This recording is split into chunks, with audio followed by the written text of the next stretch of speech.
Shalom saudara dikasih Tuhan, senang sekali saya Pendeta Rubin Andi Abraham bisa melayani Anda dalam ibadah ini. Dan hari ini saya akan menyampaikan firman dengan judul Kekayaan Sejati. Mari kita baca 1 Timotius 6 ayat 17-19 yang berbunyi demikian. Peringatkanlah kepada orang-orang kaya di dunia ini agar mereka jangan tinggi hati dan jangan berharap pada sesuatu yang tak tentu seperti kekayaan. Melainkan pada Allah yang dalam kekayaannya memberikan kepada kita segala sesuatu untuk dinikmati. Peringatkanlah agar mereka itu berbuat baik, menjadi kaya dalam kebajikan, suka memberi dan membagi, dan dengan demikian mengumpulkan suatu harta sebagai dasar yang baik bagi dirinya di waktu yang akan datang untuk mencapai hidup yang sebenarnya. Kalau kita membaca sepintas, ayat-ayat ini tampaknya menunjukkan bahwa Allah itu anti kekayaan. Apalagi Tuhan pernah memberikan sebuah perumpamaan tentang orang kaya yang bodoh. Tetapi sebetulnya Alkitab tidak melarang untuk kita kaya. Abraham adalah orang yang kaya. Anaknya Ishak itu kaya, kian lama kian kaya, bahkan akhirnya menjadi sangat kaya. Tetapi Tuhan hanya ingin mengingatkan bahwa harta dunia ini fana, tidak bisa dibawa kemana-mana. Karena itulah Yesus berkata dalam Matius 6 ayat 19-21, janganlah kamu mengumpulkan harta di bumi. Di bumi ngengat dan karat merusakkannya dan pencuri membongkar serta mencurinya. Tetapi kumpulkanlah bagimu harta di sorga. Di sorga ngengat dan karat tidak merusakkannya dan pencuri tidak membongkar serta mencurinya. Karena di mana hartamu berada, di situ juga hatimu berada.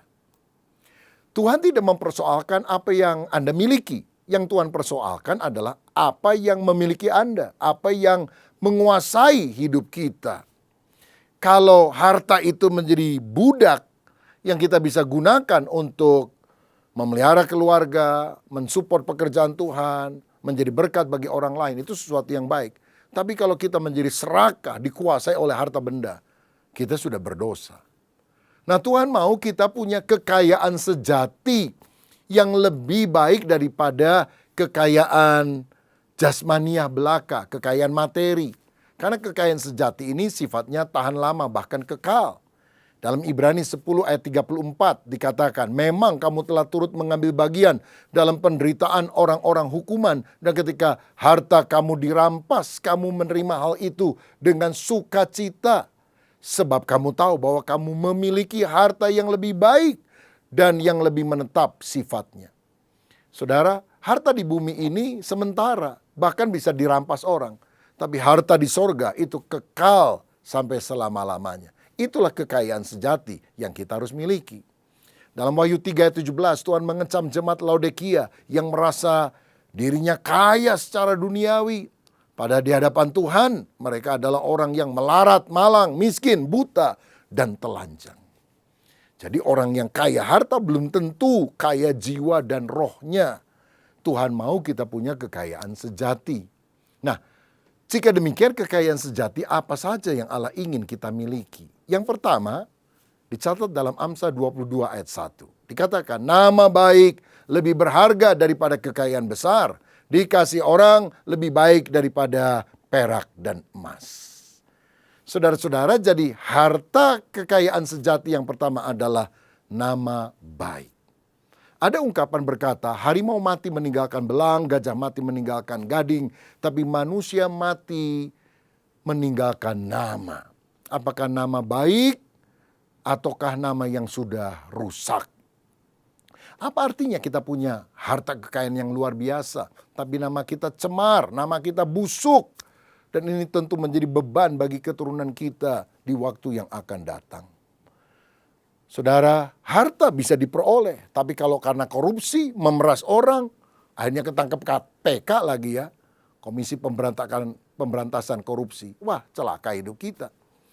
Amsal 28 ayat 6 berkata, lebih baik orang miskin yang bersih kelakuannya daripada orang yang berliku-liku jalannya sekalipun ia kaya. Ya memang paling bagus sih kaya dan jujur. Tapi kalau harus pilih salah satu, pilihlah yang jujur. Bukan kaya tapi nggak jujur, yang berliku-liku jalannya. Nama baik adalah hal yang kita perlu perjuangkan untuk kita dapatkan seumur hidup kita.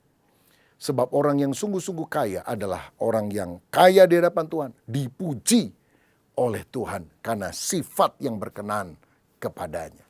Salah satu orang yang mendapatkan apresiasi dari Tuhan adalah Ayub. Dalam Ayub 1 ayat 1 dikatakan ada seorang laki-laki di tanah Uz bernama Ayub.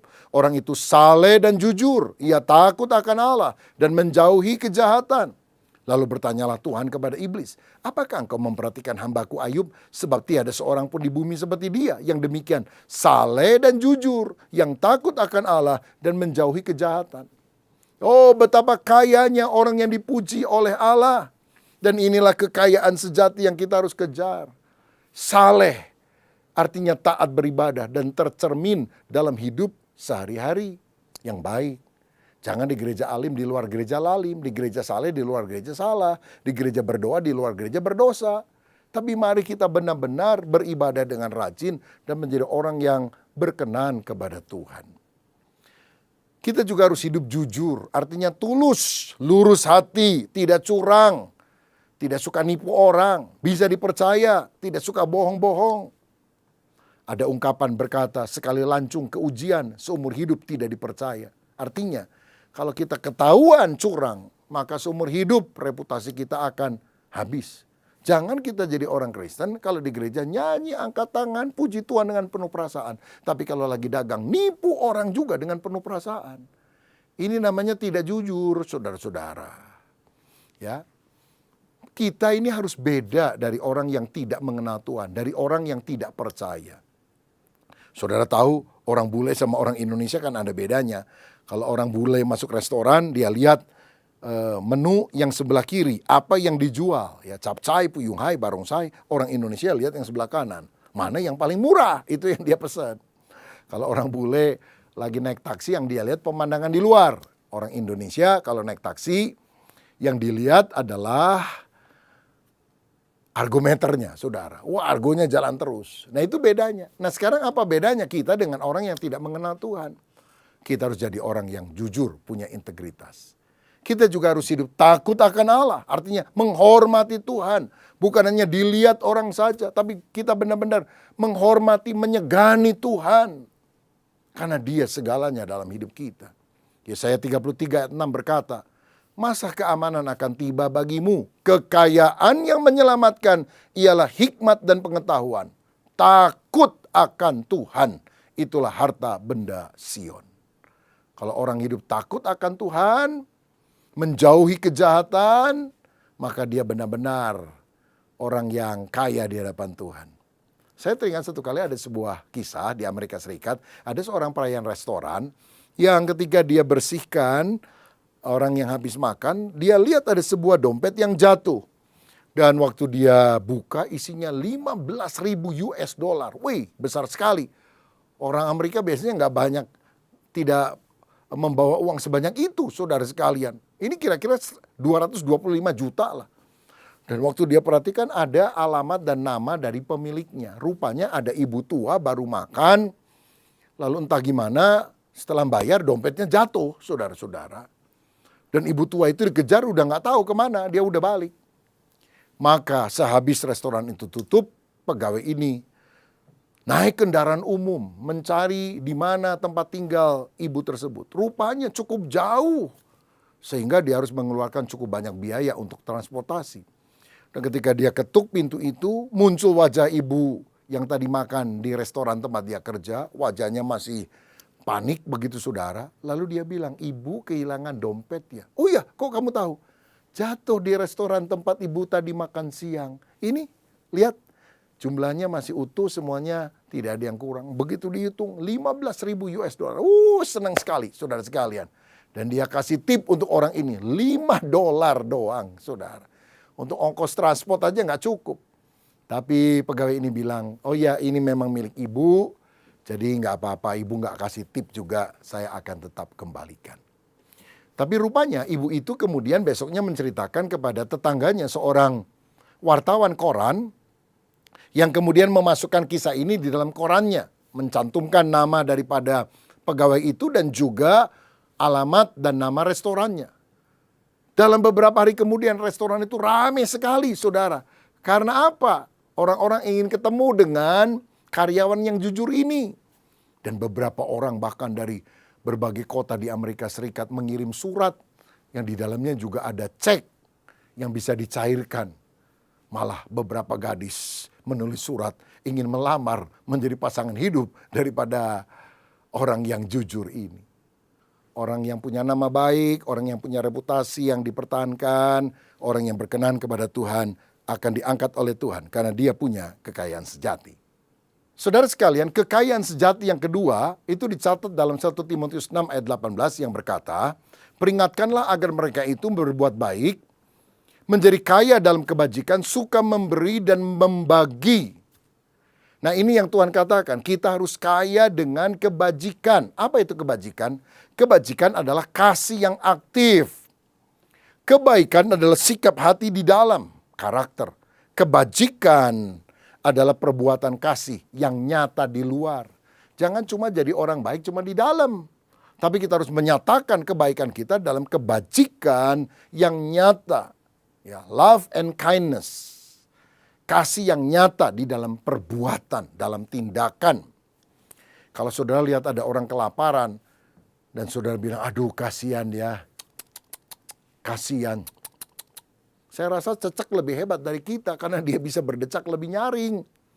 Apalagi kalau ada orang minta makan ke rumah kita dan dibilang, aduh papa, ibu saya lapar, udah seharian gak makan. Lalu saudara masuk ke rumah saudara, ke dalam kamar, bawa Alkitab yang segede buku besar itu. Lalu buka Matius 4 ayat 4. Manusia tidak hidup dari roti saja, tapi dari setiap firman yang keluar dari mulut Allah. Pingsan tuh orang, saudara. Karena yang paling bagus kita lakukan adalah silakan masuk Pak, makan di meja makan. Silakan makan apa saja, termasuk sendok, piring, dan garpunya kalau mau. Dan orang itu akan mendapatkan pertolongan yang real, yang nyata. Nah saudara, itulah kebajikan yang kita harus lakukan. Di dalam keluarga kita juga harus banyak melakukan kebajikan. Yang tidak bisa dinilai dengan uang. Tapi itu adalah pertanda kasih yang luar biasa. Saya ingat satu kali ada sepasang suami istri ingin merayakan hari ulang tahun pernikahan mereka yang ke-5. Mereka orang sederhana saudara, tidak terlalu banyak uang. Dan kemudian si suami pikir, hadiah apa ya aku akan berikan kepada istriku pada hari ulang tahun pernikahan kami yang ke-5. Dan dia ingat istrinya itu rambutnya panjang, suka digulung, dikasih jepitan dari plastik. Oh, alangkah bagusnya kalau aku belikan sebuah tusuk konde dari emas. Sehingga rambut yang indah itu juga ada emas di rambut tersebut. Saudara-saudara, sementara itu istrinya di rumah juga berpikir, aku harus memberikan hadiah yang terbaik bagi suamiku. Tapi apa ya yang harus aku lakukan? Oh ya, suamiku itu punya arloji, pemberian dari orang tuanya, dari emas. Tapi gak ada rantainya sehingga dia selalu taruh di sakunya. Kalau mau lihat dia keluarkan. Oh bagaimana kalau aku berikan rantai arloji dari emas. Aku sudah menabung, mudah-mudahan cukup. Tapi saudara, ketika dia beli ke toko, uangnya masih kurang. Aduh, dia pikir apa yang harus kujual supaya aku punya uang tambahan. Dan dia ingat, rambutnya yang panjang. Satu kali ada orang yang pernah melihat itu di tempat dia potong rambut. Dia bilang, ini ya rambut kamu bagus banget. Kalau kamu mau jual, jadi kamu potong pendek. Nanti dijual saya akan bayar supaya itu jadi konde ibu-ibu gitu. Saudara, akhirnya dengan berat hati terpaksa dia memotong rambutnya. Tapi dia pikir gak apa-apa deh, ini demi hadiah bagi suamiku. Jadi akhirnya dia bisa beli rantai arloji dari emas. Hadiah untuk suaminya.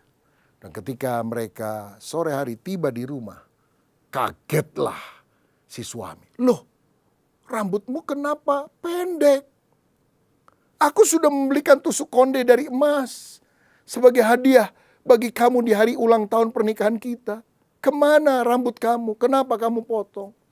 Mas, aku juga membelikan hadiah rantai arloji emas supaya kamu bisa pasang itu hadiah warisan dari papa kamu dulu.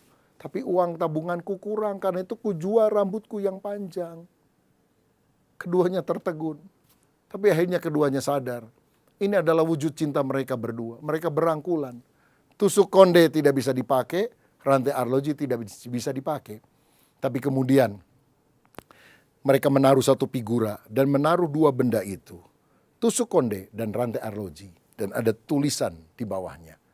Ini adalah prasasti cinta kita berdua. Wow, luar biasa. Itulah kebajikan, kindness yang tidak bisa dibalas dengan harta berapapun. Saudara, nyatakan cintamu di dalam wujud memberi oleh-oleh kepada pasanganmu. Kalau dia suka makanan tertentu, sebelum pulang kantor mampirlah beli makanan itu ya. Nggak usah yang gede-gede kalau mau kasih hadiah. Nih, Mam, kaleng kerupuk untuk kamu. Lah buat apa? Ya, kecil aja, berlian. Wah, itu luar biasa, Saudara. Ibu-ibu pasti mau. Nah, jadi kekayaan kebajikan itu sesuatu yang kita harus miliki. Saya tahu keselamatan itu cuma-cuma karena kita beriman kepada Yesus. Tapi setiap orang yang sudah diselamatkan harus memiliki perbuatan iman yang akan mendatangkan pahala berupa mahkota yang Tuhan akan berikan kepada kita. Ada satu kali orang mimpi, saudara. Dia naik ke sorga dan lihat ada orang nyanyi. Hei, hei, hei, lihat saya pakai mahkota. Mahkota dari sorga, karena rajin bekerja. Kerja untuk Tuhan dengan hati tulus dapat mahkota. Dia jadi malu, dia masuk sorga dalam mimpinya itu, tapi kepalanya gundul. Selamat sih karena beriman kepada Yesus, tapi tidak pernah melayani juga tidak tulus, tidak benar-benar mengasihi Tuhan dan berbakti dan memberikan yang terbaik untuk Tuhan. Selamat karena anugerah, tapi gundul. Masa dia nyanyi, hei, hei, hei, lihat saya, si gundul masuk sorga. Saudara ingat bahwa keselamatan adalah anugerah, tapi setelah itu kita harus berbuat baik sesuai dengan iman kita, sehingga ada pahala mahkota yang Tuhan berikan. Saya pernah mengunjungi beberapa desa di Kalimantan, di Sumatera, di pulau-pulau yang lain. Dan saya melihat ada gedung gereja yang dibangunkan cukup bagus dan asri di daerah pedalaman itu. Padahal lingkungan sekitarnya rumahnya sangat sederhana. Lalu saya tanya kepada pendetanya, ini uang dari mana kok Anda bisa bangun gedung gereja yang cukup bagus walaupun kecil?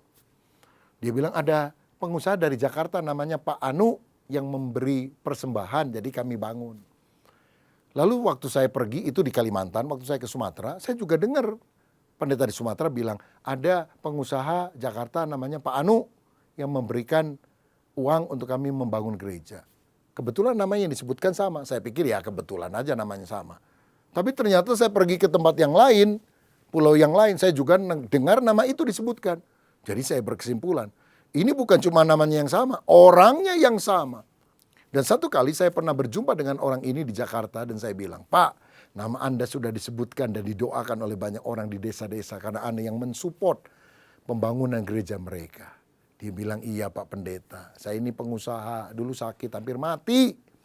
Tapi untunglah Tuhan sembuhkan saya. Saya sadar sejak itu saya belum bikin apa-apa untuk Tuhan. Makanya saya membangunkan gereja sebanyak-banyaknya di seluruh Indonesia. Saudara-saudara, dia bilang saya nggak bisa apa-apa, tapi ini yang aku bisa lakukan untuk pelayanan. Bukankah itu adalah perbuatan iman yang ketika dilakukan dengan hati tulus dalam kebajikan akan mendapatkan pahala daripada Tuhan. Mari kita belajar untuk tidak hidup bagi diri sendiri tetapi bermurah hati seperti jemaat di Makedonia yang miskin. Tapi dalam 2 Korintus 8 ayat 2, Paulus memuji jemaat ini. Dikatakan selagi dicobai dengan berat dalam pelbagai penderitaan sukacita mereka meluap. Dan meskipun mereka sangat miskin namun mereka kaya dalam kemurahan. Apa wujudnya? Mereka mengumpulkan persembahan untuk mensupport jemaat Tuhan yang sedang menderita di Yerusalem. Mereka miskin harta, tapi mereka kaya dalam kemurahan.